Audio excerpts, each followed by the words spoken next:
एक मैं केमिस्ट्री का ऐसा प्रश्न आपको बताने वाला हूँ जो प्रश्न आपने कभी देखा नहीं होगा, लेकिन वो प्रश्न एग्ज़ाम में कभी न कभी आ सकता है। और पहली बात कि वो पीछे एग्ज़ाम में आए हुए हैं रेलवे में और एसएससी में, ठीक है। तो वो कैसा प्रश्न है समझिएगा। देखिए, एक संख्या है यानी H2SO4 एक यौगिक है, ठीक है, संख्या नहीं यौगिक है। पूछा जाता है कि इस यौगिक में न्यूट्रॉन की संख्या बता दीजिए,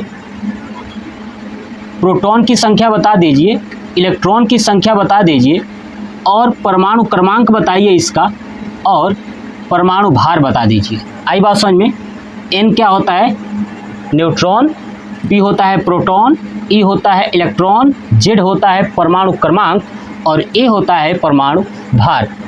हो सकता है ये आपको अगर समझ में ना आ रहा हो तो चिंता ना करिएगा, ये मैं एक डेमो दे रहा हूँ कि प्रश्न मैं ऐसे बताऊँगा, लेकिन इसका पूरा कॉन्सेप्ट वीडियो आएगा जिसमें आपको परमाणु संख्या लिखा होगा और परमाणु भार, ये पूरा कॉन्सेप्ट वीडियो रहेगा और उसमें पूरा इसका कॉन्सेप्ट पढ़ेंगे कि आखिर में ये निकालना कैसे होता है। तो चलिए मैं आपको बता दूं एक बात कि जो प्रोटॉन होता है वो इलेक्ट्रॉन के बराबर होता है, और जब प्रोटॉन और इलेक्ट्रॉन बराबर होते हैं तो इन्हीं के बराबर होता है परमाणु क्रमांक। क्या होता है? परमाणु क्रमांक। यानी ये तीन चीज़ें बराबर होती हैं, यानी अगर कोई भी इनमें से एक निकाल लिया जाए तो ये तीनों निकल जाएगी। ये बात आपको समझ में आ गया? चलिए तब देखिए कैसे निकालना होता है। देखिए ये प्रोटॉन है, प्रोटॉन क्या कहता है कि ये जो तत्व है हाइड्रोजन, इनका परमाणु क्रमांक कितना है, ठीक है।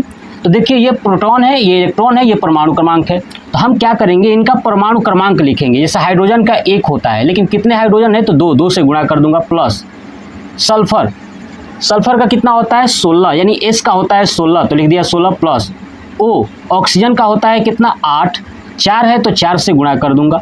अब इसको गुणा करिए 2 प्लस 16 8 चौका 32। अब आप इसको ऐड करोगे तो हो जाएगा 50। कितना हो जाएगा ये 50। ये बात आपको समझ में आ गया।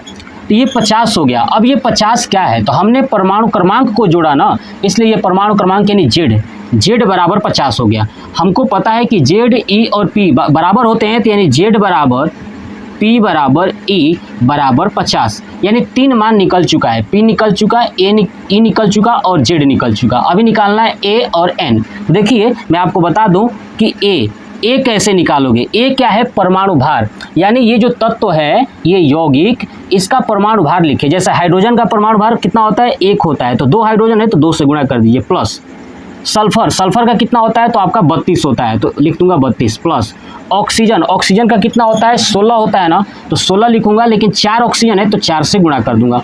ये हो जाएगा 2 प्लस 32 प्लस 16 चौक 64।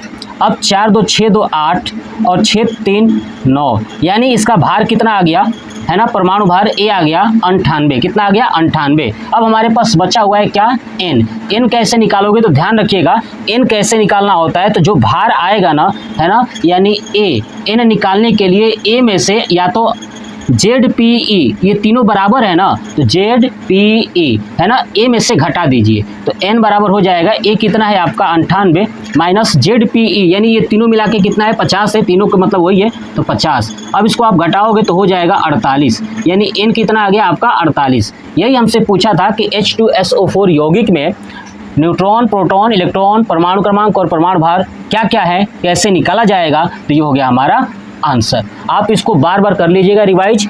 अभी मैं ये एक डेमो था, इसका जब फुल कॉन्सेप्ट वीडियो लेके आऊँगा उसमें पूरा आपको समझाऊंगा। भार निकालना, अगर मान लीजिए कि इसके ऊपर प्लस हो तो कैसे निकालोगे, ये सब कुछ आपको सिखाने वाला हूँ, ठीक है। तो आप कमेंट बॉक्स में कमेंट करके बताइएगा कि आपको ये वीडियो कैसा लगा। जय हिंद।